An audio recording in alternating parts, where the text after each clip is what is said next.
mau melihat curahan rahmat yang begitu banyak buat kita. Namun sayang kita ini nggak bisa melihat rahmat, tertutup dengan daripada kesalahan dan dosa kita. Tapi ambil kabar, orang yang duduk di majelis seperti ini, ibu dan bapak sekalian, apapun niatnya, pulang bawa ampunan Allah Subhanahu wa Ta'ala. Sebab dinyatakan di dalam hadis Rasulullah Shallallahu Alaihi Wasallam menyatakan bahwasanya ada malaikat-malaikat yang memang ditugaskan oleh Allah untuk nyari majelis kayak begini nih. Kalau sudah mereka dapatkan majelis seperti yang kita hadiri saat ini, maka para malaikat pun saling bersahutan satu dengan yang lainnya. Kali mengajak, sambil mengatakan halumu ila hajatikum. Dalam riwayat halumu ila buhyatikum. Ayo cepat kemari. Ini yang kita cari-cari, ketemu ini majelis. Kita dapatkan itu majelis. Artinya Bapak Ibu sekalian, ini yang hadir saat ini bukan cuma manusia, malaikat juga hadir. Cuma nggak kelihatan sama kita, Bu ya. Kalau kelihatan malaikat kita yang bubar. Artinya malaikat hadir dan malaikat nggak usah khawatir. Malaikat nggak makan semangka, malaikat nggak makan kemudi, aman sudah. Jadi sebab malaikat yang hadir, Bu, jumlahnya jauh lebih banyak dibandingkan kita yang hadir saat ini. Kenapa? Sebab malaikat itu membuat halak. Ini saat ini lagi bikin halak kok. Lagi kumpul mereka orang. Ini para malaikat sedang berkumpul, bukan satu perkumpulan kayak begini, tapi halakoh demi halakoh sampai tembus langit ketujuh hadir. Semua malaikat hadir. Kemudian malaikat pun mengadukan perihal kita ini kepada Allah. Hadirin, dalam hadis yang panjang yang dikutip oleh Imam Al-Bukhari dalam Sahihnya, saat itu Allah pun berkata kepada malaikat-malaikat, ya malaikati, ishhadu anni qad ghafartu lahum. Hai malaikat-malaikatku, saksikanlah saya sudah mengampuni dosa semua yang hadir di majelis ini. Hadirin, semua dapat ampunan. Satu malaikat pun nyeletuk, satu malaikat pun instruksi. Dia berkata, ya Rabb, lakin fihim abdun khata'. Ya Allah, tapi ada salah satu di antara mereka duduk memang betul sama mereka, kumpul betul sama mereka, tapi niatnya bukan untuk mengagungkanmu. Niatnya bukan untuk karena takut akan azab dan murkamu. Niatnya juga bukan mengharapkan surgamu, tapi kebetulan ada urusan dunia, dia duduk di tempat itu.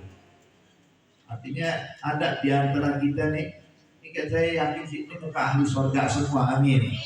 Kita datang semuanya karena Allah, betul Bu ya. Kalau ada orang datang kamu kenapa? Biar pulang bawa berkah. Ada nggak kayak gitu? Hah? Ada nggak Bu? Datang kemarin mau berkat doang Pak. Hadir majlis maulid, orang baca maulid dia molor aja. Ntar giliran bagian berkat paling depan. Kalau nggak dapat ngamuk panitia. Hadirin, ini orang yang datang tujuannya cuma nyari berkat doang, nyari makan doang, tetap dia pun dapat ampunan dari Allah. Jangan amin doang, boleh tahu orang itu. Jadi intinya Bu, Pak, dia bayangin orang yang cuma tujuannya duniawi duduk di majlis yang baik dapat ampunan Allah. Gimana dengan kita nih? Alhamdulillah ini majlis maulid saya yakin udah ditunggu-tunggu nih. Ini panitia udah nyiapin dari beberapa minggu yang lalu, mungkin beberapa bulan yang lalu. Ini kan malam yang kita nantikan. Ini kan yang kita tujuan kita kumpul hadirin. Artinya saya yakin semua yang hadir bukan karena nyari makanan, tapi kita datang memang cari dapat ampunan Allah. Jadi kalau datang dengan tujuan dunia aja dapat ampunan, gimana kalau niatnya benar? Hadirin hadirat yang dimuliakan Allah. Dan tahu nggak? Disebutkan di dalam hadis yang lainnya, ketika Allah telah melihat orang yang kumpul berzikir seperti kita saat ini duduk bareng kayak begini, itu di akhir majelis nanti bubaran nih kita. Begitu kelar selesai ceramah, selesai doa, kita waktu mau bangun pulang, Pak, itu Allah kembali berseru. Allah kembali berkata, apa kata Allah? Ambumu maghfuran lakum qad budilat sayyi'atikumul hasanat. Kata Rasulullah, bangunlah kalian, maghfuran lakum, dosa kalian sudah aku ampuni, kata Allah Subhanahu wa taala. Dan bukan cuma diampuni, Bu, dosa yang kalian bawa saya rubah menjadi pahala, kata Allah. Jadi kalau ada orang, Pak, Bu, seumur hidupnya buat dosa, buat maksiat, buat salah sama Allah, dosanya sebesar gunung, tapi kalau datang ke majelis taklim satu kali, duduk di majelis taklim satu kali, duduk aja, walaupun di barisan paling belakang, walaupun mungkin di luar cuma dengerin, tapi pengen kumpul sama orang yang baca maulid, pengen kumpul sama orang yang zikir, pengen kumpul sama orang yang ta'lim, itu orang yang datang bawa dosa segunung, bubar majelis, dosanya berubah jadi pahala segunung. Jadi dia belum melakukan ibadah, cuma duduk doang. Bu, ini kita terus terang, duduknya kita di majelis kayak begini nih pahalanya besar banget. Itu Imam Syafi'i bilang, fadilahnya keutamaan duduk di majelis-majelis zikir, majelis taklim. Tahu nggak, kata Imam Syafi'i mengatakan, hudur majelis ilmi sa'ah khairun min alfi rak'ah. Duduknya di majelis ilmu sesaat, pahalanya kayak orang sholat 1000 rakaat. Ada di sini yang sholat 1000 rakaat? Gak ada. Tapi kalau ibu, bapak, hadirin hadirat, duduk di majelis ilmu seperti kita saat ini sama kayak kita udah sholat 1000 rakaat. Bayangin kalau pagi ada majelis kita hadir, siang ada majelis kita hadir, sore ada majelis kita hadir, malam ada majelis kita hadir, berapa ribu rakaat pahala yang kita dapatkan. Walaupun maaf, kadang kita kalau hadir majelis taklim, Bu, ya terus terang ngaji kita cuma ngaji kuping doang, benar. Datang ke majelis walau bawa pulpen, walau bawa buku, cuma duduknya ini hadir deh. Ini artinya orang yang datang ke majelis walaupun cuma ngaji kuping doang, Bu, tetap dapat pahala 1000 rakaat. Tetap dapat pahala dan dapat ampunan Allah. Beb, masa iya sih? Dia mah duduk di majelis taklim cuma numpang tidur doang. Itu kalau ustaz dia mulai ngajarin, ayo kita mau mulai majelis baca Fatihah, yang lain baca Fatihah. Ini satu baca Bismillahirrahmanirrahim, Alhamdulillahirabbil alamin, dan dia bukan baca Fatihah, tapi dibaca Bismika Allahumma ahya wa Bismika mau Allah nggak hadir, badannya doang yang ada tapi dia tidur. Yang lain taklim dia molor, hadirin. Tetap yang cuma numpang tidur doang dapat ampunan Allah. Masa iya sih, enak banget kayak betul. Nih contoh nih hadirin. Kita ini kan biasa di kampung kita, kalau ada orang meninggal dibacain tahlil nggak? Berapa hari biasanya? 7 hari. Saya mau tanya, hari pertama sama hari ke-7 ramean mana? Kok bisa rame hari ke-7? Pulang bawa apa kalau hari ke-7? Kok besek gede, kok berkat. Oke, ada orang meninggal hari berapa? Hari ke-5, wah nanti deh 2 hari lagi. Nunggu hari ke-7 aja datangnya. Ada orang yang begitu. Makanya kalau hari ke-7 itu yang nggak pernah hadir tahlil dari malam pertama ada. Kalau malam pertama yang meninggal nih, malam pertama yang hadir tahlil bisa dihitung dengan jari. Ya, 30 orang jamaah masjid Birawa Al-Irsyad datang habis sholat isya kumpul di situ. Tapi giliran malam ke-7 yang bukan jamaah masjid datang hadirin. Ya, mungkin kayak gini kali yang hadir ya. Masya Allah. Malam ke-7 Pak, rame. Saya mau tanya Bapak Ibu sekalian, tuh orang yang hadir malam ke-7 pulang pada bawa besek gak semuanya? Yang baca Yasin, yang gak baca Yasin pulang bawa besek. Ada yang mulai baca Yasin malam ke-7. Ini orang baca Yasin dia tidur. Ustadz udah mimpin baca tahlil masih molor. Karena malam ke-7 ada Mu'aizatul Hasan, ada nasihat, Ustadz ngasih nasihat panjang lebar, masih tidur. Begitu kelar majelis, Pak, kok waktu dibagi besek masih molor. Saya mau tanya, ini ketika yang punya rumah Nusrahibul Hajat ngelihat tamunya lagi molor, waktu pembagian besek dibangunin nggak? Dibangunin, Pak, ini beseknya Bapak. Tetap dikasih. Begitu dapat besek, akhirnya kita biasa kalau orang Betawi kan begitu ya. Pokoknya dilarang pulang sebelum piring kosong. Pokoknya ada buah-buahan, ada kue segala macam, pokoknya disiapin kantong plastik. Ini besek udah dapat, kantong plastik kosong dia dapat, dia lihat buah di depan, dicomot. Pisang diambil, anggur diambil, jeruk diambil, semuanya diambil hadirin. Padahal gak baca Yasin, Pak. Gak baca tahlil ini orang. Tapi tetap subhanallah, dapat pulang tuh bawa besek, bawa buah-buahan. Terus begitu kelar majelis, yang punya rumah ucapin terima kasih gak sama dia? Terima kasih ya udah hadir, padahal cuma hadir doang. Kalau manusia bisa memperlakukan orang yang duduk di rumahnya seperti ini, lalu bagaimana dengan orang yang duduk karena Allah Subhanahu wa Ta'ala? Makanya Bu, Pak, jadi orang yang duduk di majelis itu beruntung. Ya, cuma bukan saya nyaranin penumpang tidur doang nanti ya. Hadirin, pernah ada satu orang perempuan Bu. Ini perempuan wanita miskin ya. Bukan orang kaya. Tapi senang hadir majelis. Di mana ada majelis, ada ini perempuan. Sampai itu ini perempuan yang miskin itu namanya juga miskinah. Miskin itu wanita miskin, jadi namanya miskinah. Wanita miskin memang keadaannya juga miskin. Subhanallah, karena sering hadir majelis taklim, bahkan kadang-kadang rajinan miskinnya dibandingkan ustazahnya. Ustazah belum datang dia udah hadir tuh, udah nunggu di situ. Ustazahnya lagi ada uzur dia tetap hadir. Pokoknya di mana ada majelis ada miskinah.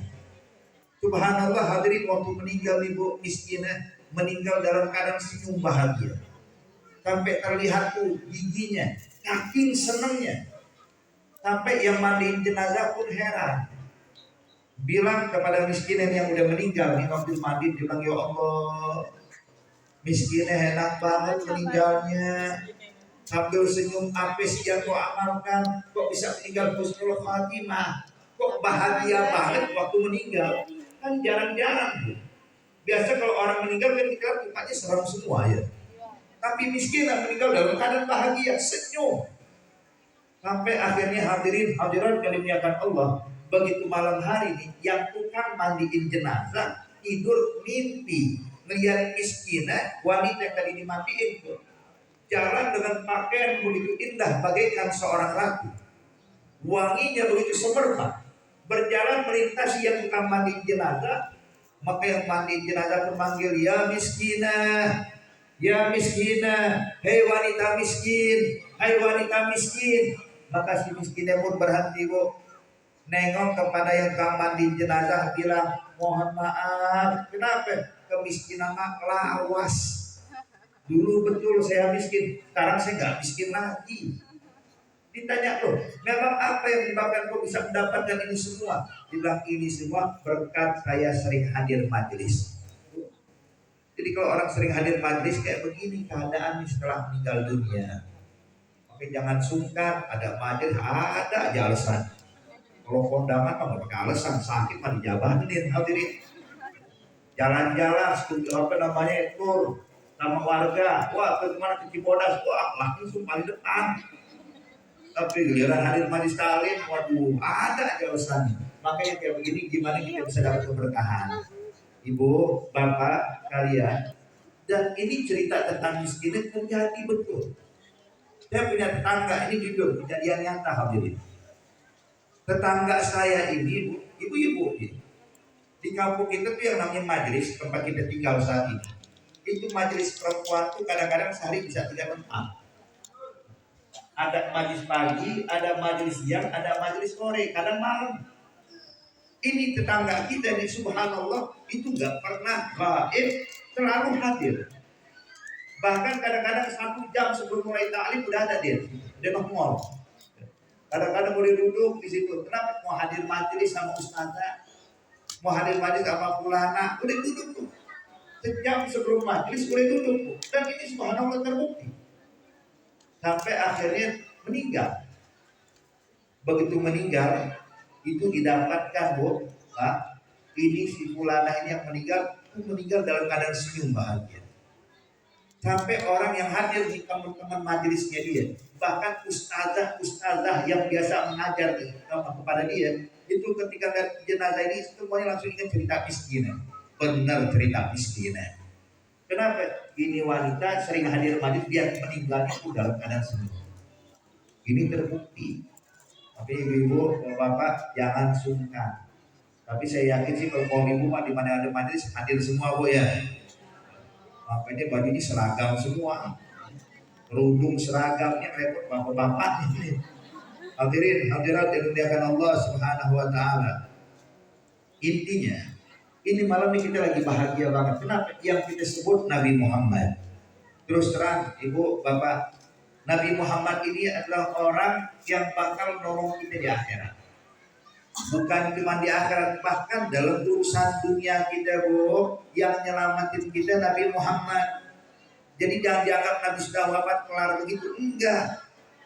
Nabi yang nyatakan, kata Rasulullah, hayati khairun lakum wa mamati khairun lakum.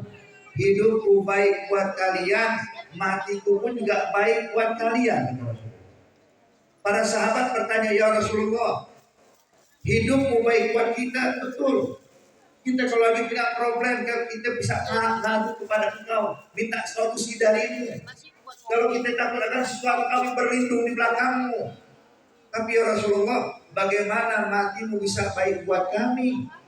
Maka Nabi pun katakan di dalam hadis, kata Rasulullah, inna a'malakum satu'arad 'alayya fi qabri. Ketahuilah hai sahabatku, hai umatku, apapun yang kita lakukan dalam kehidupan ini, itu amal perbuatan kita pun dilaporkan kepada Nabi Muhammad di dalam kuburnya Rasulullah. Ini saat ini kita lagi duduk majelis, nama kita disebut. Semua yang hadir tidak terkecuali, yang laki, yang perempuan. Malaikat datang ngadu, ya Rasulullah, umatku yang namanya fulan, wa fulan, wa fulana, wa fulana lagi kumpul hadir majelis maulid bersama Masjid Jami, Masjid Birawa Al-Irsyad. Ini saat ini nama kita lagi disebut. Dilaporin nih kita semua hadirin. Kata Rasulullah, in wajadtu khairan hamidullah. Kalau saya dapatkan mereka melakukan kebaikan, saya bakal memuji Allah. Ini Nabi pun lagi bahagia. Nabi pun lagi senang ketika dapat laporan yang kita hadir saat ini dilaporkan sama malaikat kepada Rasulullah. Semuanya tanpa terkecuali.